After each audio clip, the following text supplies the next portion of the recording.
Hello everyone, welcome to Virgin Mary school. ये video आप लोगों को कक्षा 11वीं का जो नामांकन आवेदन पत्र फॉर्म दिया गया है उसको भरने के लिए बताया गया है। इसमें कैसे आपको भरना है यहाँ पर आप लोग देख रहे हैं। आवेदन का प्रकार नंबर फर्स्ट पॉइंट जो है, तो यहाँ पर 1 ऑलरेडी फिलअप है, तो आपको यहाँ पर कोई भी जानकारी नहीं भरनी है। नेक्स्ट आप देख रहे हैं मध्य प्रदेश के मूल निवासी, तो यहाँ पर हम सभी को हाँ लिखना है। फिर नेक्स्ट आप देख रहे हैं CWSN कोड, तो यहाँ पर आपको नील लिखना है, कुछ भी नहीं भरना है, या ब्लैंक छोड़ दीजिए या नील लिख दीजिए। ये विकलांग विद्यार्थियों के लिए होता है। फिर नेक्स्ट आप देख रहे हैं वर्ष, तो यहाँ पर ये जो वर्ष परिणाम श्रेणी ये जो ब्लॉक है ये आपको तभी भरना है जब अगर आपने 10वीं कक्षा जो है वो अदर बोर्ड से की हो पास, तो उसके लिए अगर आप कक्षा 10वीं अदर बोर्ड से पास की है क्लास 10th, तो उसके लिए आपको यहाँ पर जानकारी भरनी है। अगर आप CBSE board, ICSE board, other board या अदर स्टेट बोर्ड से आपने क्लास 10th पास की है, तो इसलिए आपको यहाँ पर जानकारी भरना है। क्लास 10th का जो ईयर पास आउट है वो लिखना है। क्लास 10th का जो परसेंटेज है आपका, जैसे 60% है, 80% है, वो यहाँ पर लिखेंगे और लिखेंगे पास। और उसके बाद में श्रेणी तो डिवीज़न लिखना है आपको। यहाँ पर आपका डिवीज़न जो है फर्स्ट सेकंड वो यहाँ पर मेंशन करना है। फिर इसी तरीके से आपको 10th क्लास का रोल नंबर लिखना है। और उसके बाद में फिर नेक्स्ट आप देख रहे हैं बोर्ड का नाम, तो जैसे अगर आप CBSE बोर्ड से हैं तो वो लिखना है, या ICSE बोर्ड है तो वो बोर्ड का नाम लिखना है, या अदर स्टेट बोर्ड से हैं, MP बोर्ड से नहीं है तो अदर स्टेट बोर्ड का नाम आपको यहाँ पर लिखना है। नेक्स्ट आप देख रहे हैं फुल नेम ऑफ कैंडिडेट, यहाँ पर आपको स्टूडेंट को अपना पूरा नाम लिखना है। जैसे अगर आपका नाम है राम शर्मा, तो यहाँ पर आप अपना पूरा नाम लिखेंगे। राम लिखने के बाद में आप अपने सरनेम और नाम के बीच में एक स्पेस छोड़ देंगे, ब्लैंक, मतलब एक ब्लॉक आपको ब्लैंक छोड़ना है। इसी तरीके से आपको पिता का नाम लिखना है। पिता के नाम में आपको मिस्टर, श्री, श्रीमान कुछ भी नहीं लगाना है। जैसे अगर आपके पिता का नाम है विनोद शर्मा, तो आप डायरेक्ट यहाँ पर विनोद शर्मा लिखेंगे, आप मिस्टर, श्रीमान कुछ भी नहीं लगाएंगे। इसी तरीके से माता का नाम भी आपको पूरा लिखना है। जैसे अगर आपकी माता का नाम है रेखा शर्मा, तो आप डायरेक्ट लिखेंगे श्रीमती, मिसेस कुछ भी नहीं लगाना है। और नाम और सरनेम के बीच में आप ध्यान रखें कि आपको एक ब्लॉक ब्लैंक छोड़ना है। फिर नेक्स्ट देखेंगे जन्म तिथि, तो यहाँ पर आपको जन्म तिथि लिखनी है। जन्म तिथि में आप पहले डेट लिखेंगे। जैसे अगर 4 मार्च है तो यहाँ पर 04 लिखेंगे। उसके बाद में मंथ लिखेंगे, मंथ जैसे मार्च है तो 03, और ईयर जैसे आपका 2003, 2005 जो भी ईयर है आपका वो यहाँ पर आपको लिखना है 2005। फिर इसी तरीके से आपको शब्दों में भी लिखना है जन्म तिथि यहाँ पर। तो जैसे 4 मार्च 2005 है तो वो यहाँ पर आप वर्ड्स में लिख देंगे। फिर नेक्स्ट आप देख रहे हैं जिला कोड, तो यहाँ पर जिला कोड में आपको उज्जैन का जो कोड है वो लिखना है। तो यहाँ पर जिला कोड में आप लिख देंगे 44। विकास खंड कोड में आ जाएगा आपका 4401, 4401। फिर नेक्स्ट है शाला संस्था कोड, तो शाला संस्था कोड में आएगा 442097। ठीक है। फिर नेक्स्ट हम लोग देखेंगे ज़िले का नाम। ज़िले के नाम में आपको उज्जैन लिखना है, यहाँ पर आप कैपिटल लेटर्स में उज्जैन लिख दीजिए। और इसी तरीके से विकास खंड के नाम में भी उज्जैन आएगा, तो यहाँ भी आपको लिखना है कैपिटल लेटर्स में उज्जैन। फिर नेक्स्ट माध्यम, तो अंग्रेजी माध्यम है हम सभी का, इंग्लिश मीडियम, तो इसलिए हम यहाँ पर 2 लिखेंगे।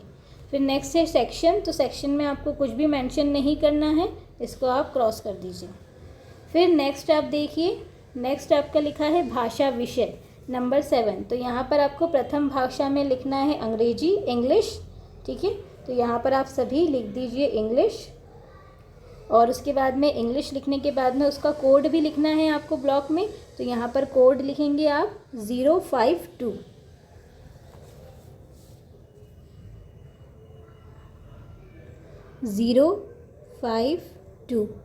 और फिर द्वितीय भाषा में आपको लिखना है हिंदी, यहाँ पर आपको लिखना है हिंदी। और इसी तरीके से हिंदी का भी कोड लिखना रहेगा, तो हिंदी का कोड है 051। फिर नेक्स्ट आप यहाँ पर देख रहे हैं यहाँ पर आपको अपने सब्जेक्ट के अकॉर्डिंग विषय लिखने हैं। जैसे कि अगर आप पीसीएम के स्टूडेंट हैं तो आपका प्रथम सब विषय आ जाएगा फिज़िक्स। यहाँ पर आ जाएगा प्रथम विषय फिज़िक्स, और सेकंड जो द्वितीय विषय है उसमें आएगा केमिस्ट्री, और जो तृतीय विषय है उसमें आ जाएगा मैथ्स।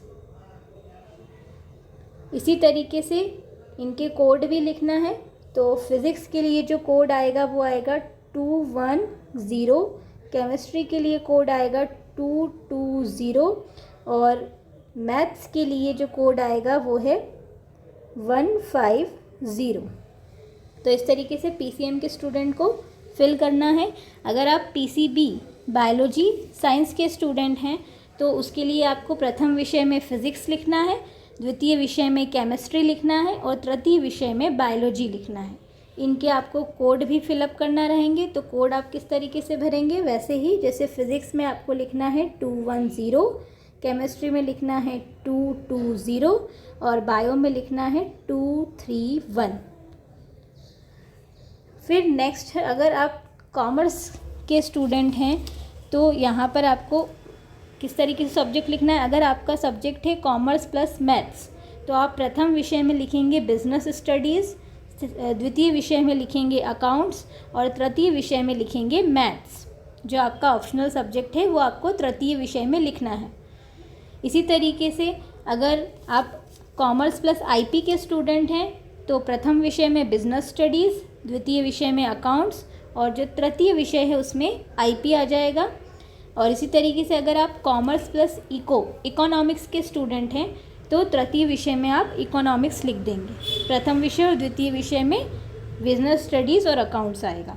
इनके जो कोड हैं वो मैं आपको यहाँ पर बता देती हूँ। तो अगर आपका है कॉमर्स प्लस मैथ्स तो उसके लिए आपको मैं कोड बता देती हूँ। बिजनेस स्टडीज़ के लिए आपको कोड लिखना है 310। फिर सेकंड नंबर पे अकाउंट आएगा तो अकाउंट का कोड है 320। और अगर आपका मैथ्स सब्जेक्ट है ऑप्शनल तो आपको उसके लिए लिखना है 150। इसी तरीके से अगर आपका कोड मान लीजिए आपका कोड जो है आईपी, आपका सब्जेक्ट आईपी है तो आईपी के लिए आप क्या लिखेंगे, आईपी के लिए कोड आएगा आपका 151। ठीक है, तृतीय विषय में कोड आ जाएगा 151। और इसी तरीके से अगर आपका ऑप्शनल सब्जेक्ट इकोनॉमिक्स है तो इकोनॉमिक्स के लिए आपका जो कोड है वो हो जाएगा 140।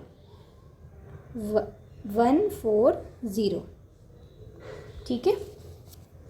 फिर नेक्स्ट हम देखेंगे पत्र व्यवहार का पता। यहाँ पर आपको अपना पूरा एड्रेस लिखना है। नंबर 8 वाले कॉलम में यहाँ पर हाउस नंबर लिखेंगे। जैसे हाउस नंबर है 11 तो यहाँ पर हम 11 लिख देंगे। कॉलोनी का नाम लिखना है यहाँ पर आपको पूरा। फिर उसके बाद में टाउन, यहाँ पर आपको उज्जैन लिखना है। फिर है ब्लॉक में भी आपको उज्जैन लिखना है। उसके बाद है डिस्ट्रिक्ट में भी आपको उज्जैन लिखना है। ये लिखने के बाद में आपको अपना एक्टिव फ़ोन नंबर लिखना है। यहाँ पे आपका जो एक्टिव नंबर है वो यहाँ पर आपको लिखना है, फ़ोन नंबर, मोबाइल नंबर। और पिन कोड में आपको अपने एरिया का पिन कोड लिखना है। जैसे अगर आपके एरिया का पिन कोड है 456006 तो वो यहाँ पर हम लिख देंगे। जो भी आपके एरिया का कोड है वो पिन कोड यहाँ पर आपको लिखना है। नीचे दिया है ईमेल आईडी। अगर आपकी ईमेल आईडी है तो आप यहाँ पर ईमेल आईडी लिख सकते हैं। अगर नहीं है तो आप इसे ब्लैंक छोड़ दीजिए। फिर पास में आप देख रहे हैं यहाँ पर फ़ोटो आपको स्टिक करना है। तो आपका लेटेस्ट फ़ोटो जो है वो आप यहाँ पर स्टिक करें। आपके फ़ोटो पर डेट लिखी होना चाहिए जिस दिन आपने वो फ़ोटो खिंचवाया है, और साथ में नाम। पहले आपका नाम लिखा हो और उसके नीचे डेट लिखी हो जिस दिन आपने वो फ़ोटो क्लिक करवाया हो। लेटेस्ट फ़ोटो यहाँ पर आप स्टिक करेंगे। फ़ोटो इस तरीके से स्टिक करें कि ऊपर वाले ब्लॉक पे ही जाए, नीचे वाले ब्लॉक में ना आए। ये जो नीचे वाला ब्लॉक है ये साइन करने के लिए दिया गया है। यहाँ पर आपको अपने हस्ताक्षर करने हैं, सिग्नेचर करने हैं। तो फ़ोटो इस तरीके से चिपकाएं कि नीचे वाले ब्लॉक में ना आए। ये आपका फर्स्ट पेज जो है वो कंप्लीट हो गया है। सेकंड पेज जो है यहाँ पर आपको जेंडर लिखना है। बालक के लिए 1 और बालिका के लिए 2। फिर इसी तरीके से जाति लिखना है। तो जिस भी जाति के आप हैं, जैसे अगर आप अनुसूचित जनजाति के हैं तो यहाँ पर आप 1 लिख देंगे। अगर आप पिछड़ा वर्ग के हैं तो 3 लिख देंगे, अगर आप अनुसूचित जनजाति के हैं तो आप 2 लिख देंगे, और अगर आप सामान्य वर्ग के हैं तो आप 4 लिख देंगे। ठीक है।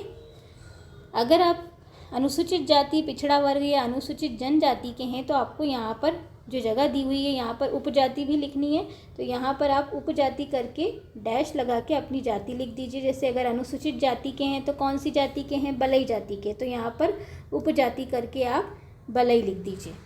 ठीक है।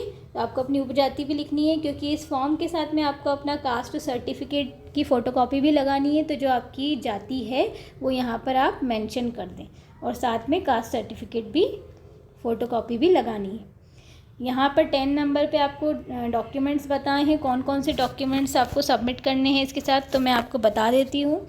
इस फॉर्म के साथ में आपको आधार कार्ड की फ़ोटोकॉपी, समग्र आईडी की फ़ोटोकॉपी, बैंक अकाउंट जो है उसके पासबुक की फ़ोटोकॉपी, अगर आपका बैंक अकाउंट नहीं है स्टूडेंट का तो अपने माता पिता में से किसी भी एक के बैंक अकाउंट की फ़ोटोकॉपी पासबुक की आप लगा सकते हैं।